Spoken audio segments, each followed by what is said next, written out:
नमस्कार। पहले वाले भाग में आपने पढ़ा है कि किस प्रकार से कौन कौन सी गैसें हमारे शरीर के अंदर जाती हैं और उन्हें क्या बोलते हैं, निःश्वसन बोलते थे, है ना। क्या बोलते थे? निःश्वसन। और हमारे गैस जब शरीर से गैस निकलती है तो उसे क्या बोलते थे? निःश्वसन। जितनी भी क्रियाएं हो रही थी यह किसके माध्यम से हो रही थी? श्वसन मार्ग के माध्यम से। तो आज हम बात करेंगे किसके माध्यम से? श्वसन मार्ग के बारे में। किसके बारे में? श्वसन मार्ग।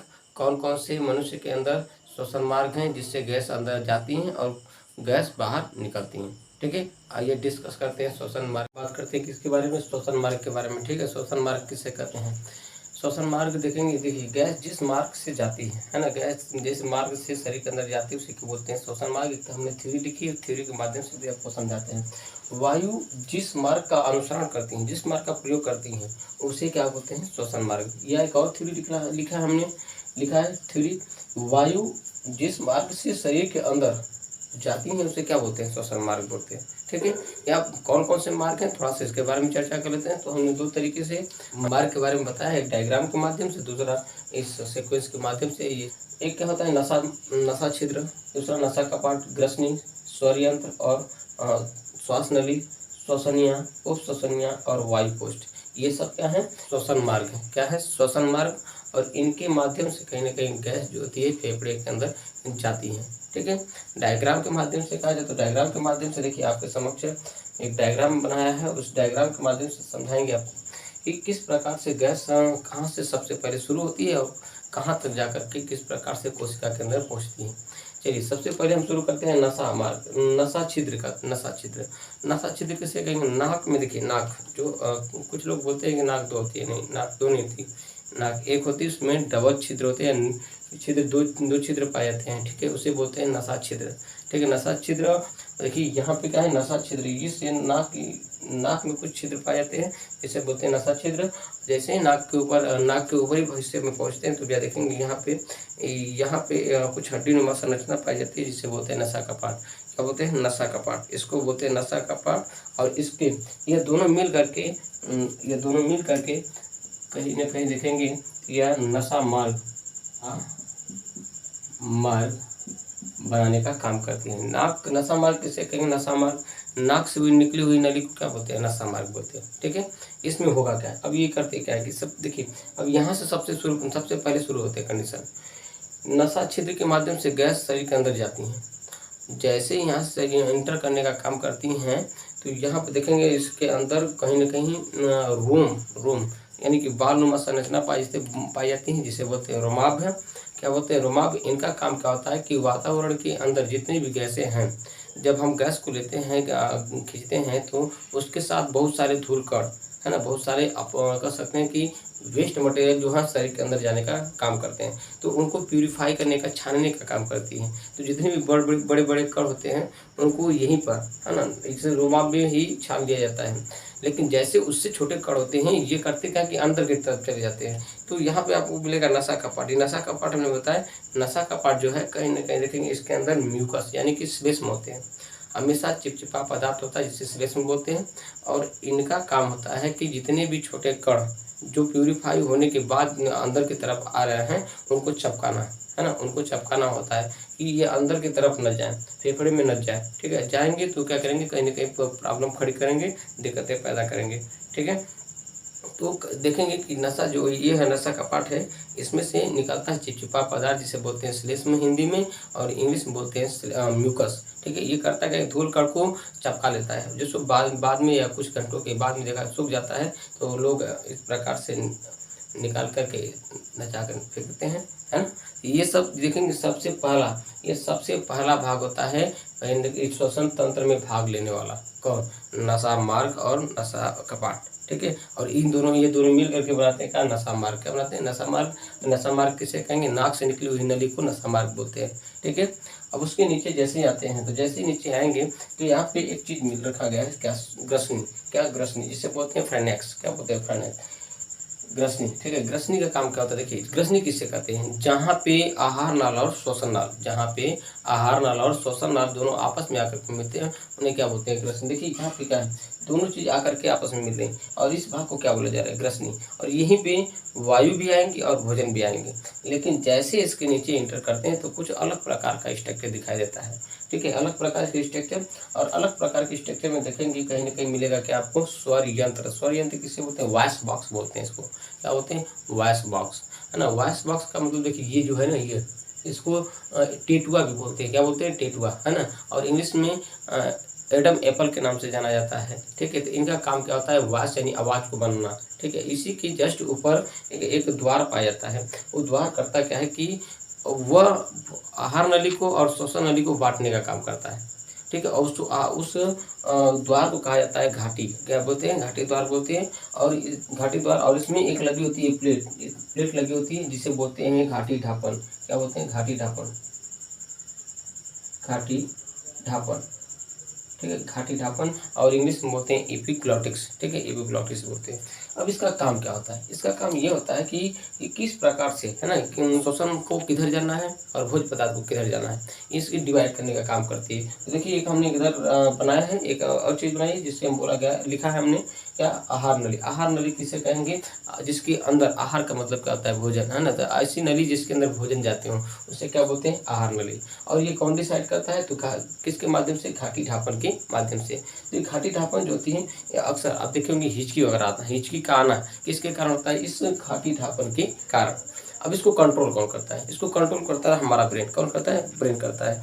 तो ब्रेन कंट्रोल जब करता है तो इसको निर्देश देता है, आदेश देता है, इसके बोलने या कहने के मुताबिक रिजल्ट देता है और उसके प्रति यह प्रतिक्रिया करता है, जिससे कि हमारे शरीर के अंदर जो भी एक्टिविटी होती है सही तरीके से होती है।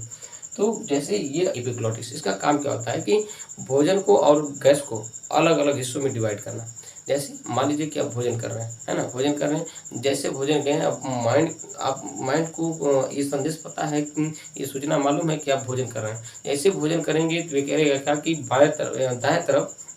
दाएं तरफ आहार नली, जो श्वसन नली है उसको बंद कर देगा और आहार नली को खोल देगा, जिससे कि भोजन आसानी से आहार नली के अंदर चले जाए। लेकिन कभी कभी क्या होता है कि लोग सोच रहे होते हैं, है ना, सोच रहे हैं, खाना खा रहे हैं। ऐसे में होता क्या है कि व्यक्ति सोच रहा है, माइंड कहीं और चीज़, किसी चीज़ पे फोकस किया है और खाना खा रहा है व्यक्ति, है ना।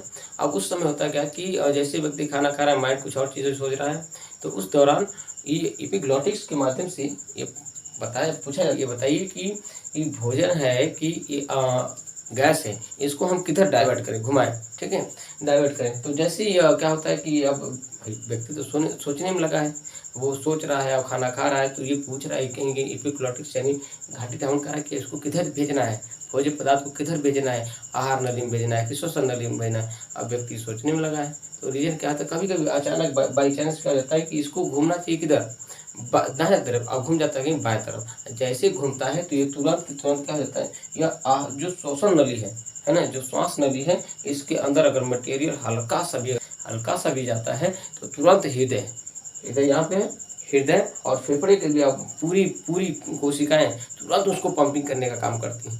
तुरंत पंपिंग करेंगे, पंपिंग करते ही व्यक्ति हिचकी लेता है ना। जो हिचकी आती है वो किसके कारण आती है, घाटी ढापन जब दिशा अपनी बदल देता है भोजन के दौरान, है ना, खोलना चाहिए, आहार नली को खोल देता है, श्वसन नली को। किस वजह से, माइंड जब सूचना नहीं दे पाता है प्रॉपर्ली तरीके से, तो उस दौरान यह करता है कि घाटी ढापन करता क्या है कि इसको खोलना चाहिए, आहार नली को खोल देता है, श्वसन नली को। जैसे कि भोजन इधर की तरफ आता है, हल्का सा भी अगर भोजन आता है तो फेफड़े की सारी कोशिकाएं उनको धक्का देकर के, प्रेशर देकर के वहाँ से हटाने का काम करती है। जैसे हटता है तो वो ही हिचकी के तौर पर आता है। ठीक है, और इसको कंट्रोल करेगा कौन, माइंड। तो फिर माइंड तुरंत सेटअप जाता है कि भाई हिचकी आगे आखिर क्यों आ रही है, तो कहीं ना कहीं उसको दिशा निर्देश देता है कि आपने गलत कर दी है ना, गलत कर दी, इसको सही डायरेक्शन में ले जाना चाहिए। तो जैसे ये आप हिचकी का आना, ये तो सब क्लियर हो गया कि हिचकी किस प्रकार से आती है। हिचकी आने का रीजन क्या है कि घाटी ढापन जो है ये सही निर्देश नहीं पा पाती माइंड के माध्यम से, जिससे कि भोज्य पदार्थ को क्या करती है, डाइवर्ट कर देती है, भेजना चाहिए आहार नली में भेज देती है, क्या श्वसन नली में। कभी कभी आप कहेंगे सर खाना तो नहीं खाते हैं, व्यक्ति खाना नहीं खाता है, लेकिन आपके बैकल कैविटी के अंदर या मुख गुहा के अंदर देखेंगे तो सलाइवा, हमेशा सलाइवा बनते हैं। तो सलाइवा को जाना चाहिए कि आहार नली में, अगर हल्का सा भी इस श्वसन नली के दरवाजे पे भी आ जाता है तो हृदय जो होता है, हृदय और आपका फेफड़ा जो है ये तुरंत उसको पंपिंग करके हटाने का काम करते हैं, है ना, हटाने का काम करते हैं। तो भोजन वगैरह कभी कभी यहाँ पे इकट्ठा हो जाते हैं तो पानी वगैरह व्यक्ति पीता है तो सीधे आहार नली में पहुँच जाता है। बाबू अभी अब बात होगी इसके बारे में। अब हम बात करते हैं क्या श्वास नली के बारे में, श्वसन नली जिसे वायुनाल बोलते हैं। ठीक है, यहाँ से देखिए, अब यहाँ से स्वर यंत्र से लेकर के फेफड़े के दूसरे छोर तक जो पार्ट पाया जाता है उसे बोलते हैं वायुनाल। क्या बोलते हैं? वायुनाल। अब इसकी जो लंबाई होती है 10 से 12 सेंटीमीटर होती है। ये ग्रीवा से लेकर के फेफड़े के दोनों हिस्से तक, है ना, जो भाग पाया जाता है उसे बोलते हैं वायुनाल। और श्वास नली, क्या बोलते हैं? श्वास नली, जो एक रिंग के माध्यम से, किसके माध्यम से? रिंग, सी टाइप का एक रिंग होता है जिसे हाइलिन बोलते हैं। क्या बोलते हैं? हाइलिन। इनका काम क्या होता है? जैसे मान लीजिए कभी कभी गैसों को नहीं जाना है, गैस तो लगातार जा रही है ना, लेकिन कभी कभी क्या होता है कि गैसों को लगातार उतना नहीं जाना है, तो ये करती क्या है कि ये हाइलिन जो होती है, हाइलिन ये करती क्या है कि उस दीवार को, उस पाइप को चपकने से, आपस में चपकने से रोकती हैं, ताकि कि व्यक्ति जो सांस ले रहा है उसकी जो नसें हैं वो दबे नहीं। अगर ये हाइलिन ना हो, इसी टाइप का रिंग ना हो तो क्या होगा कि व्यक्ति कम तरीके से सांस ले रहा है, अब उसमें क्या होगा? हाइलिन चपक गया तो व्यक्ति का, जब गैसें अंदर नहीं जाएंगे तो व्यक्ति क्या होगा? मर जाएगा। ठीक है, तो ये सी टाइप का एक रिंग पाई जाती है जिसके माध्यम से श्वास नली आपस में चपकती नहीं है, जिससे कि प्रॉपर तरीके से गैस जो है अंदर की तरफ इंटर करें। ठीक है, जैसे उसके नीचे आते हैं तो आपको दो भागों में डिवाइड होता है। श्वास नली जो होती है दो भागों बराबर हिस्सों में डिवाइड, हिस्सों में दोनों फेफड़ों के अंदर डिवाइड होती है, उसे बोलते हैं ब्रोंची। क्या बोलते हैं? ब्रोंची। जैसे ब्रोंची अब ये कई हिस्सों में डिवाइड होती है, अलग अलग छोटे छोटे हिस्सों में डिवाइड होते हैं, ब्रोंचियोलस बोलते हैं। क्या बोलते हैं? ब्रोंचियोलस। ठीक है, तो जो श्वास नली आती है, देखेंगे ये वाली चीजें जो है, ये जो हिस्सों में डिवाइड हुई थी क्या बोला गया? ब्रोंची। और यही जब कई हिस्सों में डिवाइड हो गई तो उसे क्या? ब्रोंचियोलस या उपश्वसनीय बोलते हैं। ठीक है, अभी ये लेकर के डायरेक्ट पहुंच जाती है कहाँ पे? और यहाँ पे देख रहे हैं कि कुछ विभिन्न प्रकार की आकृति आपको दिखाई दे रही है ना। इसे बोला जाता है क्या? इसको बोलते हैं वायु कोष्ठ बोलते हैं। क्या बोलते हैं? वायु कोष्ठ। फेफड़े के अंदर देखेंगे अंगूर के गुच्छे के समान कुछ विभिन्न प्रकार की आकृति पाई जाती हैं, जिसे फुफ्फुस या वायु कोष्ठ बोलते हैं, और इंग्लिश में बोला जाता है एल्वोली। क्या बोलते हैं? एल्वोली। और इसी ही में जाकर के टोटल गैसें क्या होती हैं? इकट्ठा होती हैं। जितनी भी हम गैस लेते हैं, जैसे मान लीजिए हमने सांस ली, है ना, तो सांस लेने के पश्चात क्या होगा? जितनी भी गैसें गई हैं कहाँ इकट्ठा होंगी? एल्वोली के अंदर, वायु कोष्ठ के अंदर इकट्ठा होती हैं, और वहाँ पे जा करके यही है, इसी के माध्यम से देखेंगे कहीं जो गैसों का आदान प्रदान होता है, गैसों का छनन होता है, गैसों को बांटा जाता है, एल्वोली के माध्यम से बांटा जाता है। ठीक है, तो गैसों को केवल एल्वोली क्या करता है कि बांट देता है। कार्बन डाइऑक्साइड को अलग कर देगा, और नाइट्रोजन को अलग कर देगा, ऑक्सीजन को अलग कर देगा। इसका केवल काम क्या है कि केवल बांट देना। एल्वोली का काम क्या होता है? केवल बांट देना। फुफ्फुस का काम क्या होता है? केवल बांट देना। ठीक है, जैसे ही बांट देता है तो जो आप ये फेफड़ा है इसके पास इतनी ताकत नहीं है कि गैस को क्या करिए? बाहर फेंक दे। ध्यान रखिएगा, फेफड़े के अंदर इतनी ताकत नहीं है कि ये गैस को क्या करे? बाहर कर दे। ये गैस को खींचता है, गैस को क्या करता है? खींचता है, लेकिन इतनी ताकत नहीं इसके पास कि गैस को ये बाहर धक्का दे करके निकाल दे। ये करेगा क्या? केवल एल्वोली जो वायु कोष्ठ कहती क्या है कि गैसों को बांट देती हैं। बांटने के पश्चात क्या जो अपशिष्ट गैसें होती हैं, अपशिष्ट यानी कि जो गलत प्रकार की गैसें होती हैं जो हमारे शरीर में नहीं चाहिए, तो उनको बाहर भी निकालना होता है। तो यहाँ पे आपको दिखाई देगा, सबसे निचली सतह पर दिखाई दे रहा है क्या? डायाफ्राम। डायाफ्राम करता है क्या? ये बहुत ही महत्वपूर्ण चीज़ है। डायाफ्राम का कार्य अगर देखा जाए तो डायाफ्राम का जो कार्य होता है बहुत ही, अगर ये डायाफ्राम ना हो तो गैस बाहर न निकलेंगे। ये करता क्या? जैसे व्यक्ति सांस लेता है, सांस लेगा तुरंत ये नीचे की तरफ एकदम समतल हो जाएगा, है ना, समतल हो जाएगा, लेकिन समतल हो जाएगा। जैसे फोर्स कम हुआ ये तुरंत धक्का देता है, धक्का देकर के गैस को क्या करता है? बाहर निकाल देता है ना। तो यह बहुत ही महत्वपूर्ण चीज़ है। और ये पुरुषों के अंदर देखेंगे तो ये नॉर्मल तरीके से पूरी जिंदगी चलता है, नॉर्मल तरीके से पुरुषों के अंदर। लेकिन महिलाओं के अंदर ये दो तरीके से कार्य करता है। पहला चीज, जो नॉर्मल स्त्री होती है, नॉर्मल महिला होती है, उसके अंदर तो ये पुरुषों की तरह एकदम नॉर्मल स्त्री होता है। लेकिन जो प्रेग्नेंट लेडी होती हैं, जो गर्भ धारण की महिला होती हैं, उनके अंदर डायाफ्राम ना अलग तरीके से काम करता है। डायाफ्राम देखेंगे उसके अंदर बहुत ही कम मात्रा में काम करता है। रीजन यह है कि कहीं न कहीं उनके यूट्रस में बच्चा यानी बेबी आ जाता है। बेबी आने के कारण क्या होता है कि बेबी जैसे-जैसे विकास करता है तो वह स्टोमच की तरफ यानी पेट की तरफ भागता है, ठीक है? पेट की तरफ स्थान घेरता है, ये डायाफ्राम की तरफ आ जाता है, ठीक है? डायाफ्राम की तरफ जैसे आ जाता है तो वो साँस भरपूर ना ले पाती हैं। इस चीज़ को ध्यान रखना, जो प्रेग्नेंट लेडी होती हों वो यूट्रस में गर्भाशय में बच्चा और होने के कारण वो भरपूर साँस नहीं ले पाती हैं, हाफ साँस लेती हैं। ऐसा दिखने में ऐसा लगता है कि उनको साँस की रोगी हैं, है ना? तो साँस की रोगी जिस प्रकार से साँस लेते हैं उस प्रकार से प्रेग्नेंट लेडी भी लेती हैं। रीज़न है कि बच्चा के आ जाने से डायाफ्राम नीचे की तरफ नहीं जा पा रहा है। नीचे की तरफ नहीं जा पा रहा है तो इसमें देखेंगे महिला जो होती है बहुत ही नॉर्मल कंडीशन में बहुत जल्दी-जल्दी साँस लेती है। लेकिन उस दौरान करता क्या है ये कि ये कम तो काम करता है लेकिन महिला के अंदर जो रिब्स है, जो पसलियाँ हैं, जो ये हड्डियाँ हैं, ये काम करती हैं। गैस को निकालने में ये काम करती हैं, है ना? अगर किसी महिला की अगर ये डैमेज हो जाती हैं, अगर ये किसी महिला का डायाफ्राम अगर डैमेज हो जाता है तो वो 100% है कि वो मरेगी। ठीक है?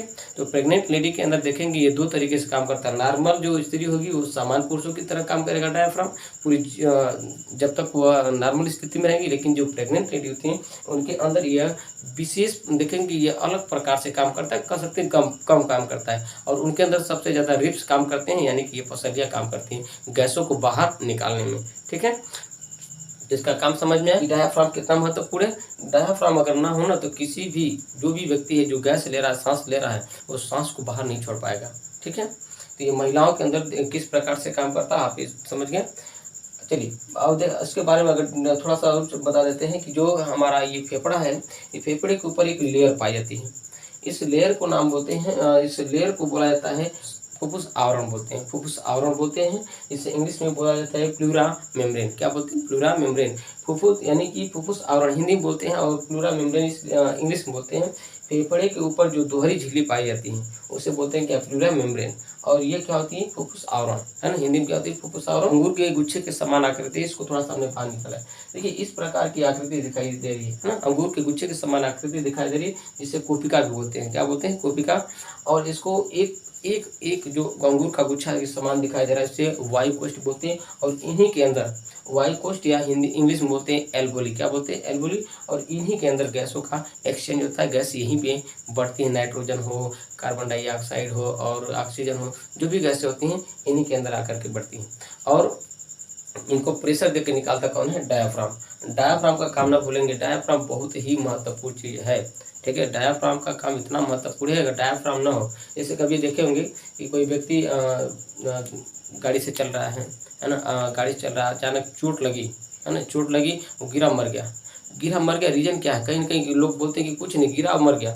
रीजन ये है कि उसके डायाफ्राम में कहीं दिक्कतें आ गई। डायाफ्राम अगर टूट जाता है तो गैस बाहर निकल नहीं करेंगी। जब गैस बाहर नहीं निकलेंगी तो व्यक्ति तुरंत का तुरंत क्या होता है कि मर जाता है। जब सांस नहीं ले पाएगा, जब बाहर की गैसें अंदर नहीं जा पाएंगी, अंदर गैसें बाहर नहीं पाएंगी तो व्यक्ति का मरना निश्चित है ना? तो ऐसे में क्या होता है कि लोग बोलते हैं कि अचानक गिरा मर गया। मरा नहीं, किसके कारण मरा है? वो डायाफ्राम के टूट जाने के कारण। तो डायाफ्राम का काम बहुत ही महत्वपूर्ण है। महिलाओं के अंदर किस प्रकार से काम करता है ये भी हमने बताया। पुरुषों के अंदर किस प्रकार से काम करता है ये भी बताया। तो ये हमारे हो गए क्या? श्वसन मार्ग कौन कौन से? नसा छिद्र, नसा कपाट, ठीक है? नसा छिद्र, नसा कपाट, ठीक है? और साथ ही साथ देखेंगे ग्रसनी, जिसे बोलते हैं हलक बोलते हैं, ग्रसनी या फ्रेनेक्स बोलते हैं। स्वरयंत्र किसे बोलते हैं? इसको वॉइस बॉक्स को स्वरयंत्र बोलते हैं, जिसे टेटुआ भी बोलते हैं और इंग्लिश में एडम एप्पल के नाम से जानते हैं। एडम एप्पल नाम से जानते हैं। और यहाँ से निकलने वाली नली को बोलते हैं श्वास नली। श्वास नली ट्रेके जाकर 2 हिस्सों में डिवाइड होती है, इसे बोलते हैं ब्रॉन्ची। क्या बोलते हैं? ब्रॉन्ची। जो हृदय दायां और बायां में दिखाई दे रहा है, हृदय बायां और दायां में दिखाई दे रहा है, उसके अंदर जैसे ही डिवाइड होती है बराबर हिस्सों में गैस को बांटने के लिए, तो उसे बोलते हैं क्या? ब्रॉन्ची। और उसमें जो ब्रॉन्ची होती है वो और भी कई शाखाओं में जाकर के बढ़ जाती है, जिससे बोला जाता है ब्रॉन्चियोलस। क्या बोलते हैं? ब्रॉन्चियोलस। और उसके अंदर जो अंगूर के गुच्छे के समान आकृति पाई जा रही है उन्हें बोला जाता है वायु कोष्ठ या एल्वोली। ठीक है? ये चीज़ें हुई और ये चीज़ें अगर समझ में आई हों तो हम आगे की तरफ चलें। ठीक है? इसका थोड़ा सा स्क्रीनशॉट ले लीजिए। यहाँ तक आपको समझ में आए? ठीक है? यहाँ तक समझ में आए तो इसके अंदर हम बात करने वाले हैं कि देखिए मान लीजिए कि अब यहाँ पे क्या होगा, पूरी ये श्वसन मार्ग की स्थिति हमने बताई, किस प्रकार से कहाँ तक जो कंडीशन है गैसों का जाने का, जो माध्यम है हमें सब सारा चीज़ बताया, यानी कि एल्गोली तक जो गैसेज जाती हैं एक्सचेंज होने के लिए जाती हैं, बदलने के लिए जाती हैं। वहाँ पे कार्बन डाइऑक्साइड और साथ ही साथ देखेंगे नाइट्रोजन गैसेज जो हैं और ऑक्सीजन जो गैसें हैं, इनका हेर फेर किया जाता है। हेर फेर करने के कारण क्या होता है कि जो भी गैसेज अपशिष्ट गैसेज हैं उनको बाहर निकाला जाता है। लेकिन जो ऑक्सीजन हमने सर्वप्रथम शुरू में बताया था कि ऑक्सीजन का लेवल जो 17% बाहर निकलता है, 4% जो अंदर की तरफ रहता है वो जाता कहाँ है? आखिर देखेंगे इसके अंदर पाए जाते हैं क्या? रुधिर। क्या पाए जाएंगे? रुधिर। और रुधिर जो होता है ना, ये रुधिर के अंदर देखेंगे तो यहाँ हीमोग्लोबिन नामक एक वर्णक पाया जाता है, श्वसन वर्णक बोलते हैं हीमोग्लोबिन। हीमोग्लोबिन नामक एक श्वसन वर्णक होता है जो रेड कलर का, जो लाल होता है, ठीक है। और इनका काम क्या होता है कि गैसों को कैरी करना, ऑक्सीजन को क्या करना? पकड़ना। तो जैसे एल्गोली के अंदर, जैसे इस गुच्छा के अंदर गैस ऑक्सीजन आती हैं, जैसे ऑक्सीजन आएंगी ये तो तुरंत करता है कि ऑक्सीजन को पकड़ लेगा, ऑक्सीजन को पकड़ करके पूरी कोशिकाओं में पहुंचाने का काम करता है, पूरी कोशिकाओं में हीमोग्लोबिन, ठीक है। हीमोग्लोबिन ऑक्सीजन को पकड़ने का काम करता है, किसको? ऑक्सीजन को। तो ये हमेशा देखेंगे ये एल्गोली के अंदर भरे रहते हैं। फेफड़े के अंदर हमेशा क्या मिलेंगे आपको? रक्त मिलेंगे। क्या मिलेंगे? रक्त, यानी कि ब्लड मिलेंगे। ब्लड के अंदर पाया जाता है कहाँ? हीमोग्लोबिन। क्या पाए जाते हैं? हीमोग्लोबिन। हीमोग्लोबिन जो होता है ये दो चीज़ों से मिलकर के बना होता है, हीम नामक वर्णक और ग्लोबिन प्रोटीन से, है ना। इनका काम क्या होता है? ये देखेंगे लाल रंग के होते हैं, किसका? लाल रंग के, है ना। इसका जो कलर होता है कैसा होता है? लाल होने का कारण क्या है कि जो हीमोग्लोबिन होता है ना, इसके अंदर आयरन पाए जाते हैं। और आयरन जो होता है कि 37 डिग्री टेम्परेचर में, ये बहुत छोटे आयरन होते हैं जो 37 डिग्री टेम्परेचर होता है, इसमें ये लाल होते हैं। आयरन हमेशा देखेंगे कि लोहा जो होता है हीट करने पे क्या होता है? लाल होता है ना। उसी में एक हीमोग्लोबिन के अंदर 4 आयरन पाए जाते हैं और ये दोनों इस टेम्परेचर के अंदर लाल होते हैं, जिसके माध्यम से ये लाल दिखाई देता है। और यह आरबीसी के अंदर ही पाए जाते हैं। और ये हमेशा देखेंगे ब्लड यहाँ पे रहता है। और ब्लड का काम यहाँ पे, जैसे ब्लड देखेंगे ये जैसे गैस सांस लेते हैं, जैसे सांस लेते हैं, गैस अंदर गई, जैसे गई तुरंत आगे करेगा क्या? एल्गोली तो इसको निकाल देगा। एल्गोली क्या करेगा? कार्बन डाइऑक्साइड को और नाइट्रोजन को और अदर गैसेज जो इनको छाड़ देगा और किसको? ऑक्सीजन को भी छाड़ देगा। तो जैसे ही ऑक्सीजन इस एल्गोली के अंदर पहुंचता है, तुरंत हीमोग्लोबिन क्या करेगा? तो उठा लेता है। ऐसे उठाता है, उठा करके पूरी कोशिकाओं तक, पूरी शरीर की सारी कोशिकाओं तक ले जाने का कार्य करता है। और यहाँ पर पहुँचाने का काम कौन करता है? हृदय करता है। कौन? हृदय पंपिंग करता है, लगातार पंपिंग करेगा। पंपिंग करके क्या करेगा? इसको पूरी कोशिकाओं तक पहुँचाने का काम करता है। लेकिन कभी कभी आप देखे होंगे कि अचानक हीमोग्लोबिन किसको उठाता है? ऑक्सीजन को। लेकिन इससे ऑक्सीजन से भी ज़्यादा इसको बहुत ही मनपसंद जो चीज़ है कार्बन मोनोऑक्साइड। कहेंगे सर ये कैसे? हाँ देखिए आप बताते हैं। तो कार्बन मोनोऑक्साइड कभी अचानक क्या होगा? देखेंगे मान लीजिए कोई व्यक्ति है वो क्या नॉर्मल स्थिति में सांस ले रहा है, लेकिन अचानक सिगरेट का धुआं, गाड़ी का धुआं, लकड़ी का धुआं, जो धुआं निकलता है उसी को बोलते हैं कार्बन मोनोऑक्साइड। अचानक व्यक्ति क्या किया कि धुआं ले लिया। जैसे धुआं लेता है तो तुरंत ये हीमोग्लोबिन ऑक्सीजन का छोड़ करके किसको पकड़ लेता है? कार्बन मोनोऑक्साइड को जैसे पकड़ता है तुरंत कोशिकाओं तक भेज देगा। जैसे कोशिका तक भेजता है तो कोशिका समझ नहीं पाती, माइंड समझ नहीं पाता कि आखिर हो क्या रहा है। तो जब इस चीज़ समझ नहीं पाते तो व्यक्ति तुरंत उस समय देखेंगे चक्कर खाकर गिर जाता है ना। तो सूचना इसको सही प्रॉपर तरीके से नहीं मिल पाती। तो ऑक्सीजन से ज़्यादा हीमोग्लोबिन को क्या पसंद है? Carbon monoxide. तो अक्सर देखेंगे जो या कभी कभी देखे होंगे जाड़े के समय में गांव के लोग जो होते हैं वह अपने घरों के अंदर आग जला करके, कोयले का या किसी प्रकार का आग जला करके क्या करते हैं? सोते हैं। तो ऐसे में क्या होगा कि पूरा ऑक्सीजन को हीमोग्लोबिन छोड़ करके कार्बन मोनोऑक्साइड को ले लेगा और पूरी कोशिकाओं तक भेज देगा। ऐसे में मरने के जो चांस होते हैं ना 100% होते हैं। तो ऐसे में व्यक्ति देखो बहुत जल्दी मर जाता है ना। तो ये चीज़ों का ध्यान रखेंगे। फेफड़े के अंदर क्या पाए जाते हैं? फेफड़े के अंदर लगातार देखेंगे क्या ब्लड मिलेगा और ब्लड में क्या उपस्थित होते हैं? हीमोग्लोबिन दो चीज़ उसमें मिलकर हीम तथा ग्लोबिन प्रोटीन के माध्यम से बना होता है। जो लाल रंग का वर्णक होता है, लाल रंग का होता है, लाल होने का रीजन क्या है? इनके अंदर कहीं ना कहीं देखेंगे यह 4 आयरन के मॉलिक्यूल पाए जाते हैं, जिसके माध्यम से 37 डिग्री टेम्परेचर में यह लाल दिखाई देता है। और ये क्या करता है? ये करता है कि फेफड़े के अंदर जैसे ऑक्सीजन इंटर करता करती हैं, ऑक्सीजन इंटर करती हैं, इसको उठा करके सारी कोशिकाओं तक पहुँचाने का काम करता है। जैसे कोशिका के अंदर पहुँचती हैं तो कोशिका के अंदर पहुँचने के बाद ये कोशिका के अंदर कहाँ ले जाएगा, कोशिका के अंदर देखेंगे ये माइटोकॉन्ड्रिया के अंदर, देखो यहाँ पे क्या ये ब्लड के माध्यम से कहाँ ले जाएगा, सेल के अंदर, कोशिका के अंदर, और कोशिका के अंदर कहाँ जाएगा, सूत्रकणिका यानी माइटोकॉन्ड्रिया के अंदर जाएगा। माइटोकॉन्ड्रिया के अंदर चलता है क्रेब्स चक्र। क्रेब्स चक्र के कारण एटीपी का निर्माण होता है, और बहुत सारे जब एटीपी का निर्माण होता है तो एटीपी हमने आपको बताया कि 38 एटीपी मिलकर के एक ग्लूकोज की मॉलिक्यूल बनाने का काम करती है। तो इस प्रकार से माइटोकॉन्ड्रिया के अंदर एटीपी का फॉर्मेशन होता है, एटीपी से ग्लूकोज का निर्माण होता है, ग्लूकोज से हमारी बॉडी को क्या मिलता है, एनर्जी मिलती है, और इस प्रकार से हमारे शरीर के अंदर एनर्जी और ऊष्मा बनी रहती है। इस प्रकार से हमारा जो टेम्परेचर है 37 डिग्री ये भी मेंटेन रहता है, और साथ ही साथ हमें ऊर्जा भी प्रॉपर तरीके से मिलती रहती है। ठीक है, आगे चलते हैं, हम समझाते हैं कि श्वसन कितने प्रकार के होते हैं। ठीक है, इसके बाद हम बताने वाले हैं कि क्या श्वसन कितने टाइप के, कितने प्रकार से काम करता है। श्वसन देखेंगे दो प्रकार से, एक होता है बाह्य श्वसन, एक होता है कोशिकीय श्वसन। जब हम गैसों को खींचते हैं यानी इन्वायरमेंट, जब गैस को अंदर हमने अपने शरीर के अंदर रखा तो उससे क्या बोलते हैं, बाह्य श्वसन या एक्सटर्नल रिस्पायरेशन बोलते हैं, एक्सटर्नल रिस्पायरेशन। लेकिन जैसे इसमें क्या होगा कि इसके खींचने के पश्चात क्या होता है कि जो ऑक्सीजन 4% हमारे कोशिका फेफड़े के अंदर रुक जाती हैं, उस 4% ऑक्सीजन को कोशिका तक भेजने में जो प्रोसेस होता है, जो विधि या जो क्रिया होती है, उसे बोला जाता है कोशिकीय श्वसन। तो एक बार हमने क्या किया, इन्वायरमेंट से डायरेक्ट गैसों को क्या किया, खींच लिया, तो इसे क्या बोलते हैं, बाह्य श्वसन। लेकिन जो 4% हमने उसके अंदर रखा है, जो 4% हमारे अंदर जो गैस रुकी है ऑक्सीजन, इसको कोशिकाओं तक भेजने की क्रिया को बोला जाता है कोशिकीय श्वसन। ठीक है, कोशिकीय श्वसन। तो जो श्वसन होता है दो तरीके से कार्य करता है, एक होता है बाह्य श्वसन बोलते हैं, दूसरा क्या होता है कोशिकीय श्वसन। और समझिए एक चीज़ और आपको बताना चाहेंगे कि देखिए एक चीज़ क्या है, टेंडल बैलून क्या होता है कि एक बार में जितनी गैस हम लेते हैं, सांस गैस को खींचते हैं, एक बार में जितनी गैस को खींचते हैं उसे क्या बोलते हैं, टेंडल बैलून। और एक बार में कितना खींच लेते हैं, 500 ml खींच लेते हैं, कितना, 500 ml। और जो देखें टोटल लंग्स कैपेसिटी जो होती है, यानी कि जो फेफड़े की कैपेसिटी होती है गैसों को रखने की, वो होती है 600 ml, कितना, 600 ml। एक बार में जितना हम खींचते हैं उसे बोलते हैं टेंडल बैलून, या बोलते हैं कितना खींचते हैं, 500 ml, और टोटल लंग्स कैपेसिटी कितना होती है, 600 ml।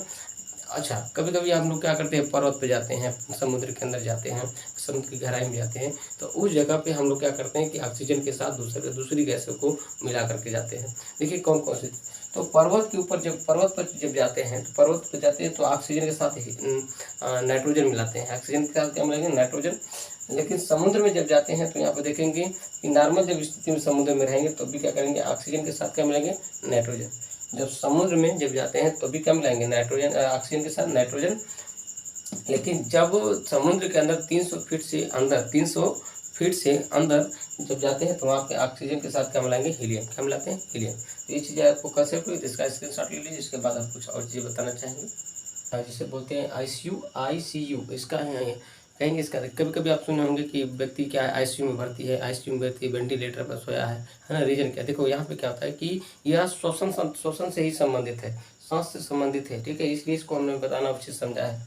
ठीक है, तो कहीं ना कहीं देखेंगे जब आईसीयू या वेंटिलेटर और वेंटिलेटर का उपयोग देखेंगे, ये श्वसन संबंधित समस्याओं के लिए किया जाता है। श्वसन यानी कि सांस संबंधित समस्याओं के लिए आईसीयू और वेंटिलेटर का प्रयोग किया जाता है। जब व्यक्ति की स्थिति बड़ी अजीब होती है, कह सकते हैं कि जो कंडीशन थोड़ा ज़्यादा होती है, तो उसे क्या बोलते हैं, आईसीयू का मतलब क्या होता है, इंटेंसिव केयर यूनिट। इनमें क्या होता है कि कहीं ना कहीं जो ऑक्सीजन का मास्क होता है उस व्यक्ति के ऊपर लगा करके ऑक्सीजन देने का काम किया जाता है। ठीक है, जिससे कि व्यक्ति को आसानी तरीके से सांस को खींच पाए। तो ऐसे में जो सांस के मरीज हैं उस समय इस चीज़ों का प्रयोग किया जाता है। वेंटिलेटर का आप नाम सुने होंगे। वेंटिलेटर क्या होता है, जब बहुत ज़्यादा मरीज सीरियस हो जाता है तो उसको क्या कहते हैं, जब एकदम गैस को खींच नहीं पाता, सांस नहीं ले पाता है, तो नाक के माध्यम से पाइप को डाल करके फेफड़े के अंदर, है ना, फेफड़े के अंदर पंपिंग कराया जाता है। उसी को क्या बोलते हैं, वेंटिलेटर। और इसमें ऑक्सीजन के साथ हीलियम मिलाते हैं। क्या मिलाते हैं, ऑक्सीजन के साथ हीलियम। जब एकदम व्यक्ति सांस नहीं ले पा रहा है तो उस कंडीशन में यह प्रोसेस अपनाई जाती है। तो यह भी श्वसन से संबंधित थी, बताना उचित समझा। ठीक है, तो ये चीज़ें थी आज का क्या, आज ये श्वसन तंत्र, और आज का ये खत्म हो गया क्या, हमारा श्वसन तंत्र। ठीक है, अगले वीडियो में मिलते हैं फिर से। नमस्कार।